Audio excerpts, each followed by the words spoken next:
Maria had always been a careful mother. She counted her children's footsteps when they played in the yard. She watched them from the kitchen window when they rode their bikes. She never let them go anywhere alone. But on that October day in 1982, she made one small exception that would change her life forever.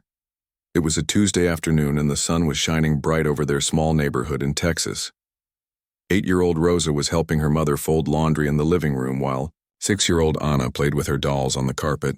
The house smelled like the chicken soup Maria had been cooking all morning. Rosa looked up from the towel she was folding and asked, "Mama, can we go get some candy from Mr. Pete's store? I have 50 cents from helping Mrs. Garcia yesterday." Maria paused. The corner store was only 3 blocks away. She had walked there with the girls many times. Mr. Pete knew them well and always asked about their school. It seemed safe enough. "You promise to stay together?" Maria asked, looking into Rosa's serious brown eyes. "I promise, Mama. I'll hold Anna's hand the whole time." Anna jumped up from her dolls, excited. "Can we get the strawberry gum? The kind that makes big bubbles?" Maria smiled. Her youngest daughter was always thinking about something sweet. She watched as Rosa carefully took Anna's small hand in hers. The two sisters looked so different. Rosa had dark curly hair like her father and was tall for her age. Anna was petite with straight hair and her grandmother's gentle smile. "Okay, but come straight back. No stopping to talk to anyone, no going anywhere else, just to Mr. Pete's and back home, do you understand?" Both girls nodded eagerly. Maria gave them each a quick kiss on the forehead and watched them skip down the front steps. Rosa was carrying a small purse with their money and Anna was humming a song she had learned at school. "Be careful crossing the street," Maria called after them. She stood on the porch until they turned the corner, then went back inside to finish her housework. At 3:30, Maria started watching the clock. The girls had been gone for about an hour. That was normal for a trip to the store, especially if Mr. Pete was busy with other customers. He liked to chat with everyone who came in. By 4 o'clock, she was looking out the front window every few minutes. Maybe they had stopped to pet Mrs. Garcia's cat. Anna loved that cat and always wanted to play with it when they walked by. At 4:30, Maria put on her shoes and walked to the corner store herself. The bell above the door rang as she entered and Mr. Pete looked up from behind the counter. "Hello, Maria. How are you today?" "I'm looking for my girls, Rosa and Anna. They came here about an hour and a half ago to buy candy." Mr. Pete nodded. "Yes, I remember them. Rosa bought strawberry gum and Anna got a chocolate bar. Sweet girls. They left around 3:15, maybe 3:20. Maria felt her stomach tighten. "Which way did they go when they left?" "I think they went back the same way they came. Toward your house." Mr. Pete looked concerned now. "Is everything okay?" "I'm sure it's fine," Maria said, but her voice didn't sound sure at all. "They probably just stopped somewhere to play." She walked home slowly, checking every yard, every alley, every place the girls might have stopped. She knocked on Mrs. Garcia's door. "Have you seen Rosa and Anna today?" "No, dear. Is something wrong?" Maria's heart was beating faster now. She walked through the small park where the girls sometimes played. She checked behind the school building. She called their names, but only heard her own voice echoing back. By 5:30, when her husband, Carlos, came home from work, Maria was standing in the front yard looking up and down the street. "Where are the girls?" Carlos asked as he got out of his truck. "I don't know." Maria's voice was shaking now. "They went to the store at 3. Mr. Pete saw them leave at 3:20. They should have been home by 3:30 at the latest." Carlos immediately understood.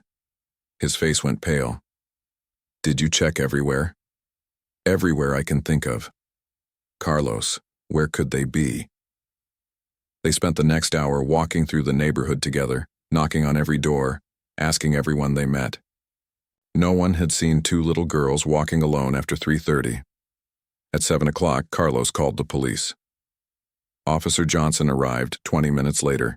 He was a middle-aged man with kind eyes who had children of his own. He sat at Maria's kitchen table and asked careful questions while taking notes. Tell me exactly what happened today, starting from the beginning. Maria repeated the story. Rosa asking for permission to go to the store. Anna excited about the strawberry gum. The promise to stay together. The last time she saw them skipping down the front steps. And you say the store owner saw them leave around 3:20? Yes. Mr. Pete knows them well, he's sure it was them. Officer Johnson nodded. We'll start looking right away. In cases like this, children often turn up quickly. Maybe they got distracted and lost track of time. Maybe they're at a friend's house, but Maria knew better. Rosa was responsible. She always came home when she was supposed to, and Anna never went anywhere without telling her mama first. By 8 o'clock, more police officers had arrived. They brought dogs and flashlights. Neighbors came out of their houses to help search.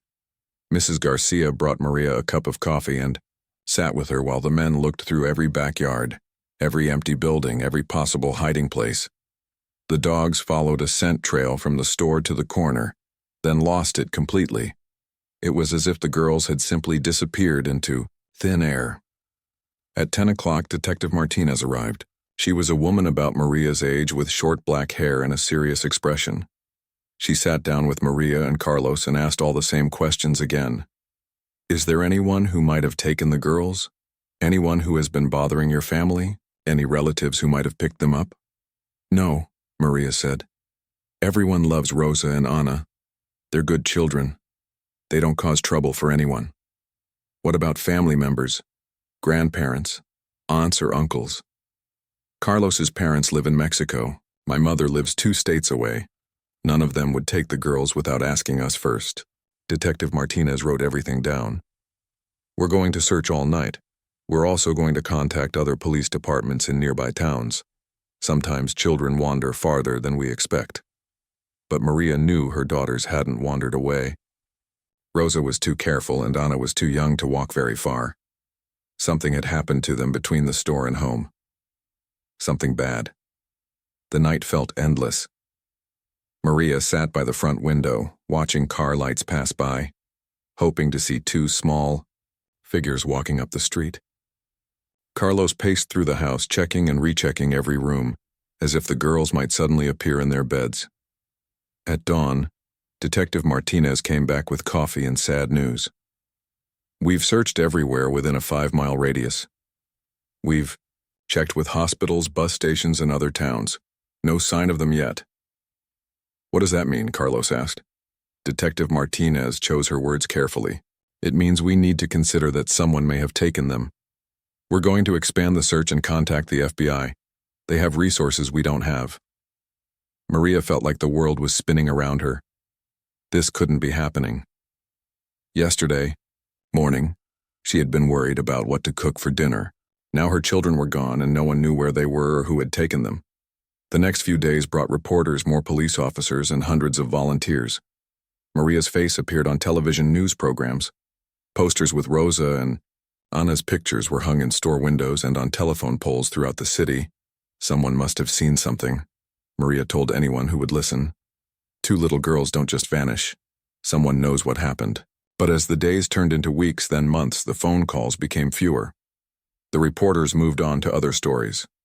The volunteers went back to their regular lives. Only Maria and Carlos continued searching every day, driving through towns they had never seen before, showing pictures to strangers, asking the same questions over and over. Detective Martinez did her best to keep the case active, but she had other cases too. Other families who needed help. She promised Maria that she would never give up completely, but Maria could see in her eyes that hope was fading.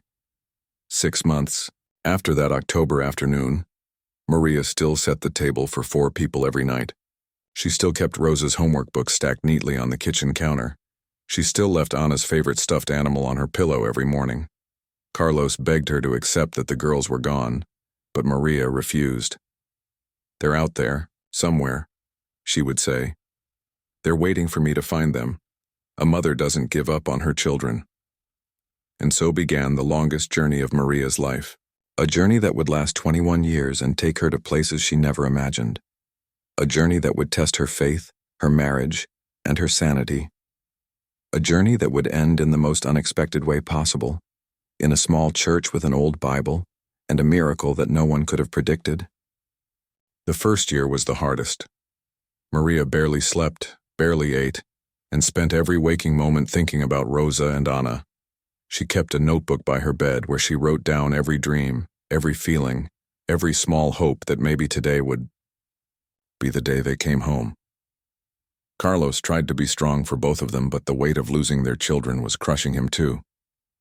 He would come home from work to find Maria sitting at the kitchen table, surrounded by papers and photographs, making phone calls to police stations in distant cities. "Maria, you need to rest," he would say gently. "How can I rest when my babies are out there somewhere?" she would answer, her eyes red from crying and lack of sleep. By the end of the first year, their marriage was falling apart. Carlos wanted to move to a different house, start fresh somewhere else. Maria refused to leave. "What if they come back and we're not here?" she would ask. "What if they remember our address but not our new one?" Carlos tried to understand, but the house felt like a tomb to him. Rosa's school backpack still hung by the door. Anna's shoes were still lined up neatly in the closet. The silence where their laughter used to be was too much for him to bear. One night, after a particularly difficult argument, Carlos packed a small bag. "I can't live like this anymore, Maria. I feel like I'm losing you too." "Then go," Maria said, quietly. "But I'm staying. I'm staying until they come home." And she did stay. Alone in that house, she turned the dining room into what she called her command center. She had maps on the walls with red pins marking every place she had searched. She had boxes full of flyers with Rosa and Anna's pictures. She had lists of phone numbers for police departments, hospitals, and schools in 12 different states. Every morning, Maria would wake up at 5 o'clock and plan her day. Monday might be for calling police stations. Tuesday for visiting truck stops and gas stations along highways. Wednesday for checking with schools in case someone had enrolled her daughters under different names. She learned to use the library computers to search missing children databases. She taught herself to read police reports and understand legal terms. She became an expert in things no mother should ever have to know about. The hardest days were the birthdays. Rosa's 9th birthday came first. Maria baked a chocolate cake, just like she did every year, and set it on the table with 9 candles. She sang "Happy Birthday" alone in her kitchen and made a wish that wherever Rosa was, she was safe, and remembered that her mama loved her. Anna's 7th birthday was even harder. Maria had always made Anna a special strawberry cake with pink frosting. That year, she sat in her car outside the bakery for an hour, crying, before she could go in and order it. "Is this for a party?" the baker asked kindly. "Yes," Maria whispered. "A very small party." She brought the cake home and put it on Anna's place at the table. She lit 7 candles and sang the birthday song through her tears. Then she wrapped the cake carefully and took it to Detective Martinez at the police station. "For the officers working on my case," she explained. "Anna would want to share her birthday cake." Detective Martinez accepted the cake with understanding eyes. She had seen many families go through this kind of pain, but Maria's dedication impressed her. Most people, after a year with no leads, would begin to accept that their children were gone forever. But Maria seemed to grow stronger and more determined as time passed. "Have you thought about seeing someone to talk to?" Detective Martinez asked gently. "A counselor or therapist? This is a lot for one person to carry." Maria shook her head. "Talking won't bring my girls back. Only searching will bring them back." As the second year began, Maria started traveling farther from home. She would drive to cities 3 or 4 hours away, checking hospitals, schools, and shopping centers. She always carried a small suitcase with hundreds of flyers and enough money for gas and cheap motels. She met other families like hers, parents whose children had vanished without explanation. They formed an informal network, sharing information and supporting each other. Maria learned that she wasn't alone in her refusal to give up hope. There was Linda, whose teenage son had disappeared from a mall parking lot. There was Robert, whose 4-year-old daughter had vanished from their front yard. They understood each other in ways that other people couldn't. "People think we're crazy," Linda said during one of their monthly meetings at a coffee shop. They think we should accept reality and move on. Moving on means giving up, Maria replied, and I will never give up on Rosa and Anna. But some days were harder than others. Some days Maria would sit in her car and wonder if she really was losing her mind. She would see little girls in stores who looked like Anna from behind, and her heart would race until they turned around and she saw a stranger's face. She would hear Rosa's laugh in crowds and spin around, searching, only to realize it was someone else's child. These moments left her feeling empty and foolish, but they also reminded her that her daughters were still real to her, still alive in her heart. The third year brought a new kind of pain. People stopped asking about the girls. Neighbors who used to offer help and encouragement now looked at her with pity and concern. She could hear them whispering when she walked by. Poor Maria. She can't accept that those children are gone. But Maria had learned not to care what other people thought. She had a job to do, and she was going to do it until the day she died if necessary. She started keeping a journal, writing letters to Rosa and Anna every night before bed. She told them about her day, about the places she had searched, about how much she missed them. She wrote about their father, who called sometimes but never visited. She wrote about their grandparents who sent money but had stopped believing the girls would ever be found. I know you're out there, she would write. I know you remember me. I know you're trying to come home. Mama is looking for you. And I will never stop looking. By the 5th year, Maria had developed a routine that kept her sane. She would search Monday through Friday, visiting different towns and cities on a rotating schedule. Weekends were for organizing information, updating her files, and preparing for the next week. She had become well known among police officers, social workers, and missing children advocates. Some thought she was a little crazy, but most respected her dedication. She had helped other families find their missing children even though she hadn't found her own. Detective Martinez had retired, but her replacement, Detective Garcia, promised to keep the case open. Your daughter's file will never be closed, she assured Maria. As long as you're searching, we're searching too. The years blended together. Maria's dark hair began to show gray streaks. Her hands became rough from holding so many flyers, from knocking on so many doors. Her voice grew hoarse from asking the same questions over and over. Have you seen these girls? Do these faces look familiar? Please, just take a moment to really look. Some people were kind.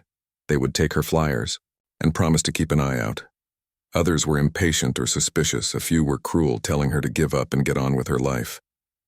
But Maria had learned to ignore the cruel ones and be grateful for the kind ones. In the 10th year, something changed. Maria woke up one morning feeling different. Not hopeless, but somehow lighter. She couldn't explain it, but she felt like she was supposed to do something new, something different. Her sister Carmen had been asking her to come to church for years. It might help, Carmen would say. Even if you don't believe the people there are good, they care about each other. Maria had always said no. She didn't want to pray to a God who had let her children disappear. But that morning, she found herself thinking about Carmen's invitation. Maybe I could try it once, she said aloud to Rosa and Anna's pictures on the mantel.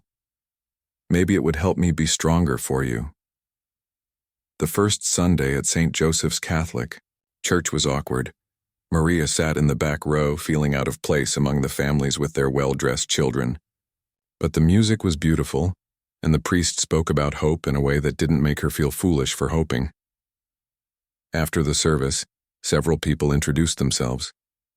They didn't ask her about her children or why she looked so sad. They just welcomed her and invited her to come back the following week.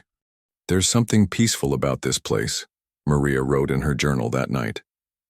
I don't know if I believe in God yet, but I believe in the kindness of these people. Week after week, Maria returned to St. Joseph's. She began to look forward to Sunday mornings. The routine of getting dressed nicely, sitting quietly for an hour, and listening to words about faith and love became a comfort she hadn't expected. Father Miguel, the priest, was a gentle man about her age. He never pushed her to talk about her pain, but he always had a kind word and a sincere smile. Gradually, Maria began to feel like she belonged in this community of people who gathered every week to hope for something better. "I'm not giving up my search," she told Carmen one Sunday after church. "But I think maybe I need something else too. Maybe I need to feed my soul while I'm looking for my daughters." Carmen smiled. "That's all I ever wanted for you, Maria. Just a little peace along with all that determination."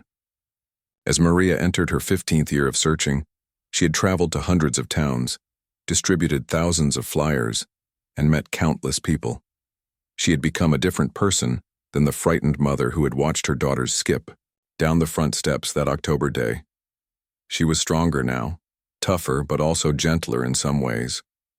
She understood pain better, and she understood hope better too. She knew that both could exist in the same heart at the same time. "I'm still coming. Girls," she would whisper to their pictures every night. "Mama is still looking, and I'm getting closer. I can feel it."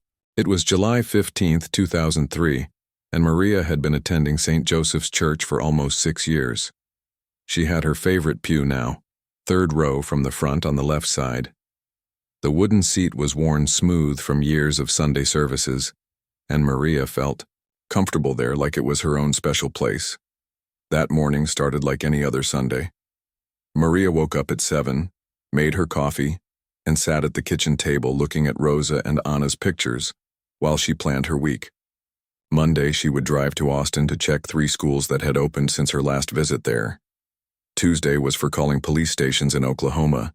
Wednesday, she would visit the new shopping center in San Marcos. "Good morning, my beautiful girls," she said to the photographs just like she did every morning. "Mama has some new places to look this week. I'm getting closer to finding you. I can feel it." At 9:30, she got dressed in her favorite blue dress and drove to church. The parking lot was already half full when she arrived. Maria liked to get there early, so she could sit quietly for a few minutes before the service started. She walked into the familiar sanctuary and headed toward her usual pew. The morning sun was streaming through the stained glass windows, painting colorful patterns on the walls. The church smelled like flowers and old wood, a scent that had become comforting to Maria over the years. As she settled into her seat, Maria noticed that someone had left a Bible in the wooden rack in front of her. Usually she brought her own Bible, the one Carmen had given her when she first started coming to church. But today she had forgotten it at home. "Thank you, God," she whispered, reaching for the forgotten Bible. It was an old one, with a worn leather cover and pages that were soft from being turned so many times. Someone had loved this Bible, she could tell. Father Miguel began the service with his usual warm welcome. "Good morning, everyone. Today we're going to talk about miracles. Not the big, flashy kind we see in movies, but the small, quiet miracles that happen in our everyday lives when we keep our hearts open to hope." Maria smiled. Father Miguel seemed to know exactly what she needed to hear each week. She opened the Bible to follow along with the scripture reading, flipping through the pages to find the book of Psalms. As she turned to Psalm 23, something caught her eye.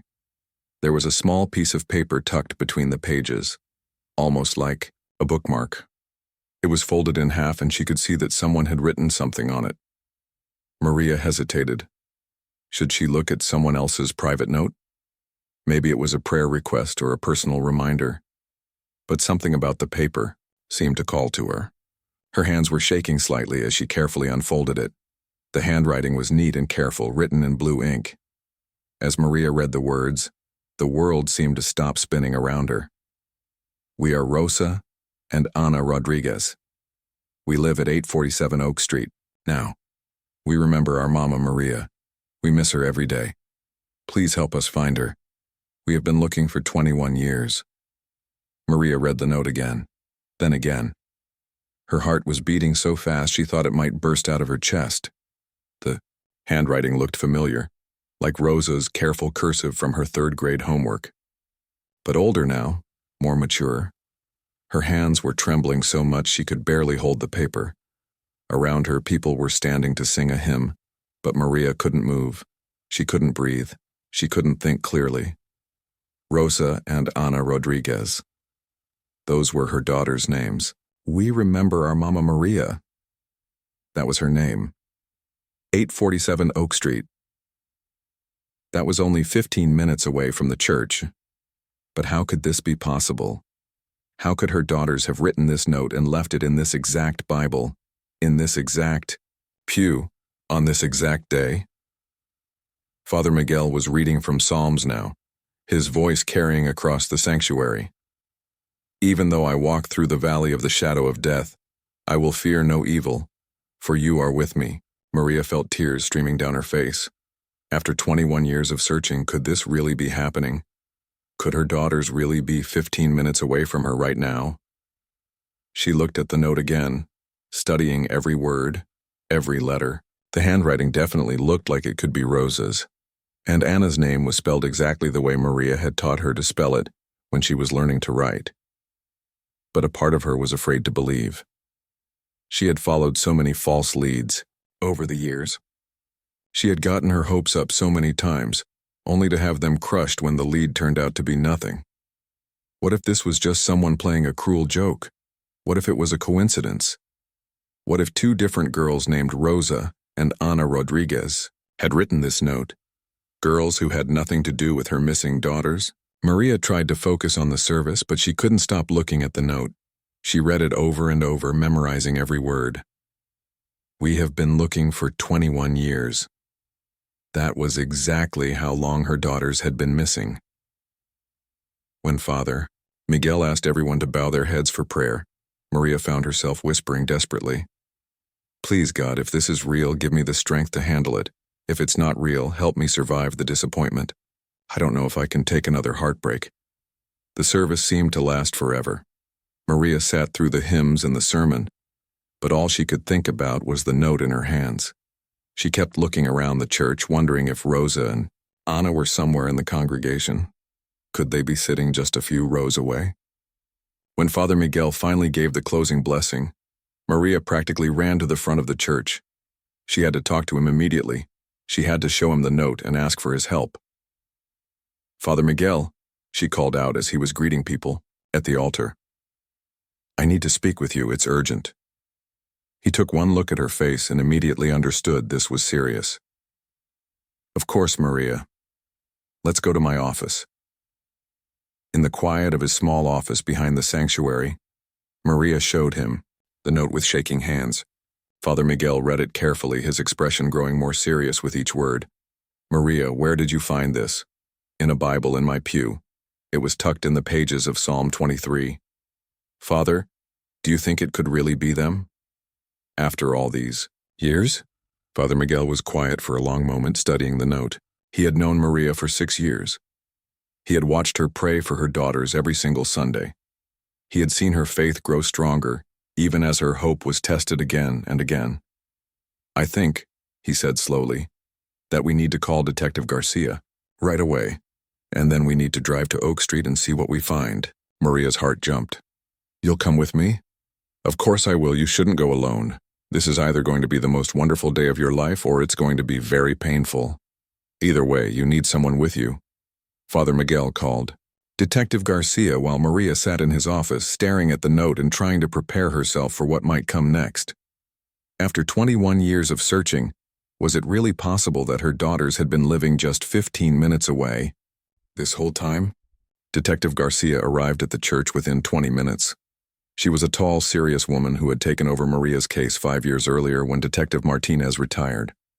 She had always treated Maria with respect and kindness, even when other people thought Maria was wasting her time. "Let me see the note," Detective Garcia said gently. She examined it carefully, taking pictures of it with her phone and making notes about where it was found.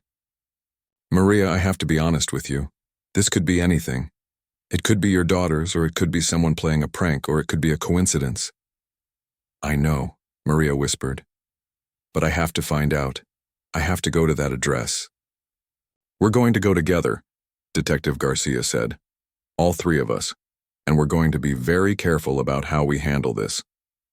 The drive to Oak Street felt like the longest 15 minutes of Maria's life. She sat in the back seat of Detective Garcia's police car holding the note and trying to imagine what she would say if she really did see Rosa and Ana again. Would they recognize her? She looked so different now, with gray hair and lines around her eyes from 21 years of worry. Would they be angry that she hadn't found them sooner? Would they understand that she had never stopped looking? Oak Street was in a quiet neighborhood, with small, neat houses and well-kept yards. Number 847 was a light blue house with white trim and a front porch with 2 rocking chairs. "That's it," Detective Garcia said, parking across the street. "Are you ready for this, Maria?" Maria looked at the house where her daughters might be living. After 21 years of searching in cities hundreds of miles away, could they really have been this close the whole time? "I'm ready," she said, though her voice was barely a whisper. As they walked up the front steps, Maria could hear voices inside the house. A woman was laughing about something, and there were other voices too. Younger voices. Detective Garcia knocked on the door gently. Footsteps approached from inside, and then the door opened.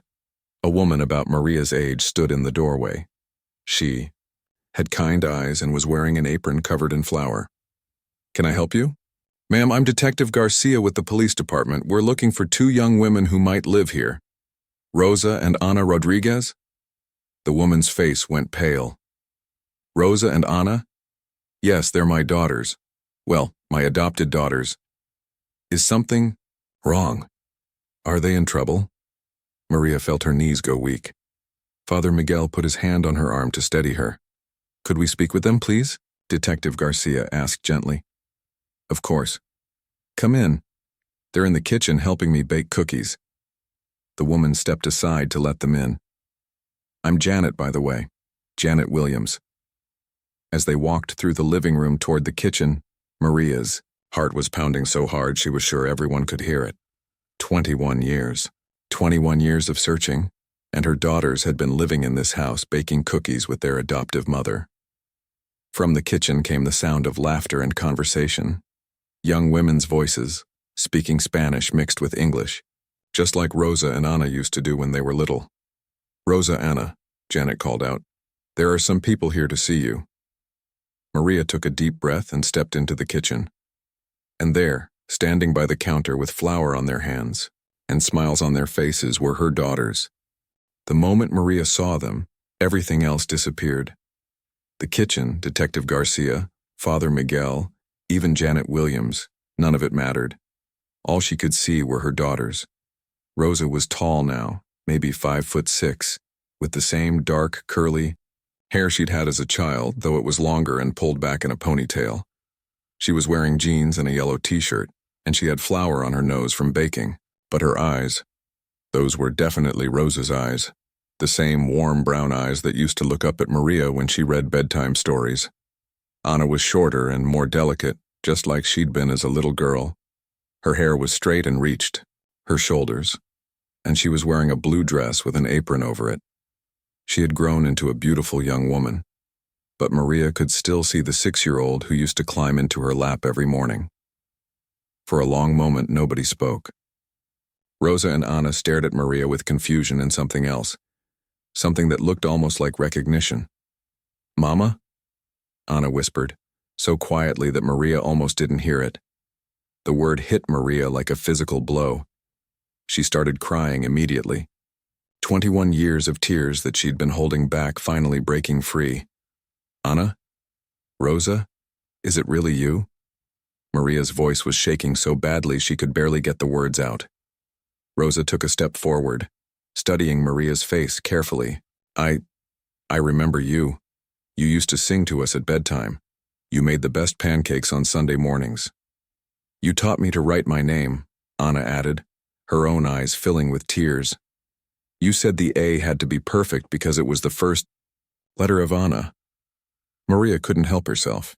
She rushed forward and pulled both young women into her arms, holding them as tightly as she could. They were taller than her now, but they still fit perfectly against her shoulders just like they had when they were little. "I never stopped looking for you," Maria sobbed. "Not for one single day in 21 years. I knew you were out there, somewhere. I knew you were alive." Rosa and Ana were crying too now, holding their mother and each other. It was as if 21 years had disappeared in an instant, and they were a family again. Janet Williams stood in the corner of the kitchen, watching the reunion with tears in her own eyes.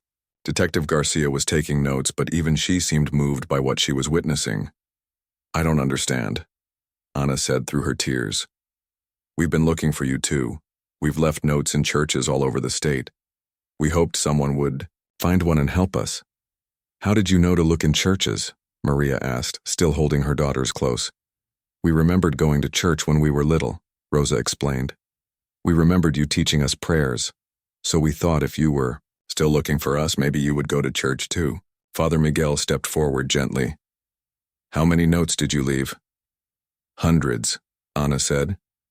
"Every church we could find. We would sneak them into Bibles during services, hoping someone would find them and help us find our mama."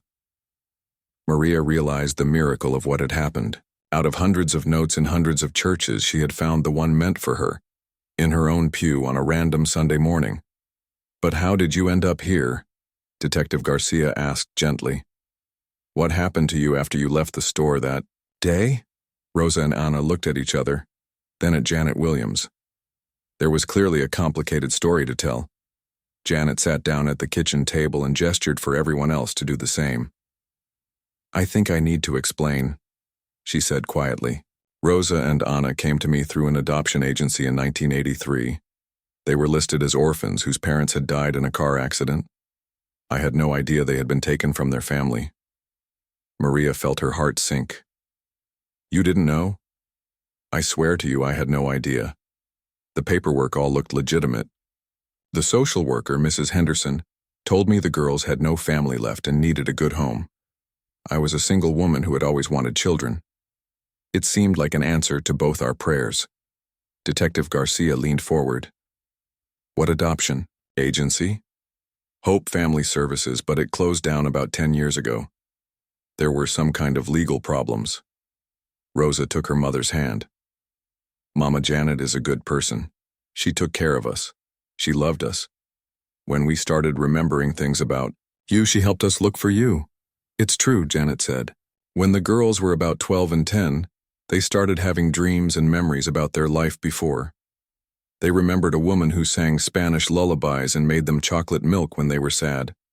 They remembered being called Rosa and Anna instead of the names on their adoption papers."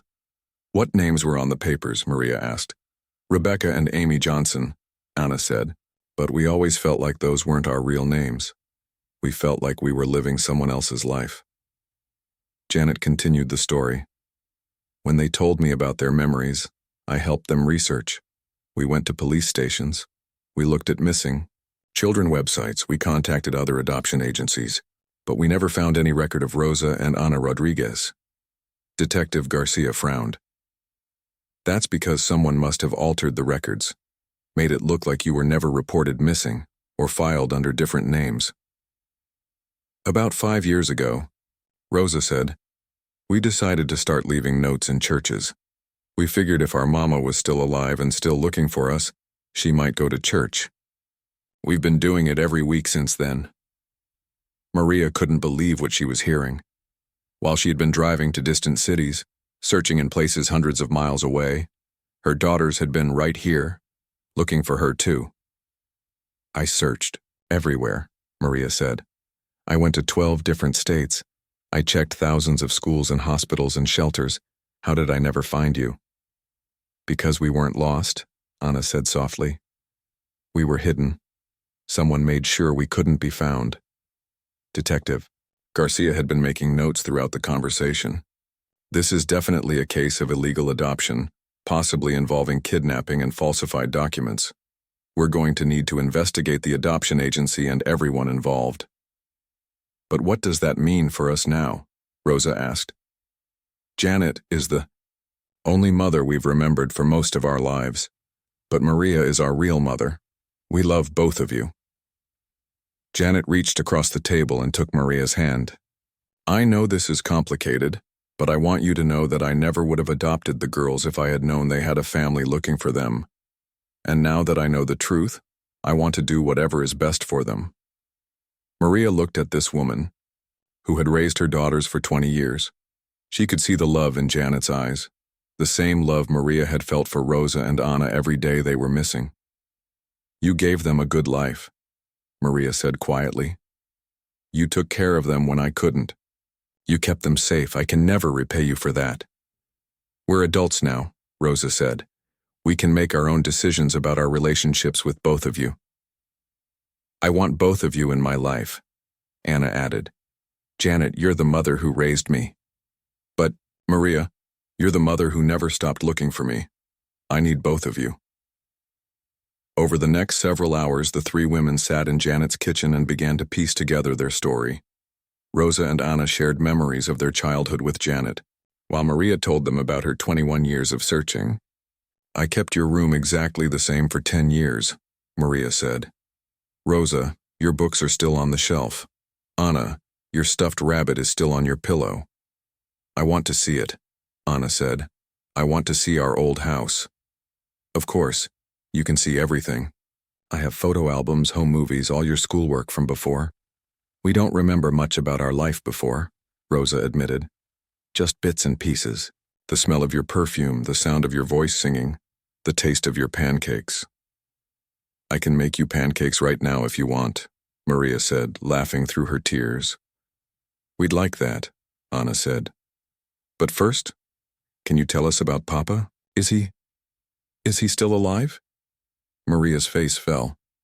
Your father, Carlos, he's alive. But we divorced about 2 years after you disappeared. Losing you was too hard on our marriage. He moved to California and remarried. But I know he would want to see you. Does he know we've been found? Rosa asked. Not yet, but I'll call him tonight. He needs to know his daughters are alive and safe. Detective Garcia had been making phone calls during their conversation. She came back to the table looking serious. I've been in touch with the FBI. They're going to reopen the investigation into Hope Family Services and everyone connected to your adoption. There may be other children who were taken from their families and illegally adopted out. Will we have to testify or go to court? Anna asked. Possibly, but right now the most important thing is that you're all together again. As the sun began to set, Maria realized she didn't want to leave her daughters again, not even for one night. Would it be okay if I stayed here tonight? She asked Janet. I know it's your house and I don't want to intrude, but I just found them again and Of course, Janet said immediately. You can stay as long as you want. This is a big adjustment for all of us. That night, Maria sat between Rosa and Anna on Janet's couch, just like she used to when they were little. They looked through photo albums and watched home movies that Janet had taken over the years. Maria saw her daughters grow up in pictures. First days of school, birthday parties, Christmas mornings, graduation ceremonies. You were beautiful children, Maria said. And you grew up to be beautiful women. We want to hear about your life, too, Rosa said. Tell us about the places you searched for us. Maria told them about the thousands of miles she had driven, the thousands of people she had talked to, the thousands of flyers she had distributed. She told them about the other families she had met who were also looking for missing children. You never gave up, Anna said wonderingly. Never. Not for 1 second. I knew in my heart that you were alive and that someday I would find you. I just never imagined it would happen in a church with a note in a Bible. It was meant to be, Rosa said. After all these years, it was meant to be. As they prepared for bed, Maria felt a peace she hadn't experienced in 21 years. Her daughters were safe. They were home. The long search was finally over. Tomorrow, she told them, we start making new memories together.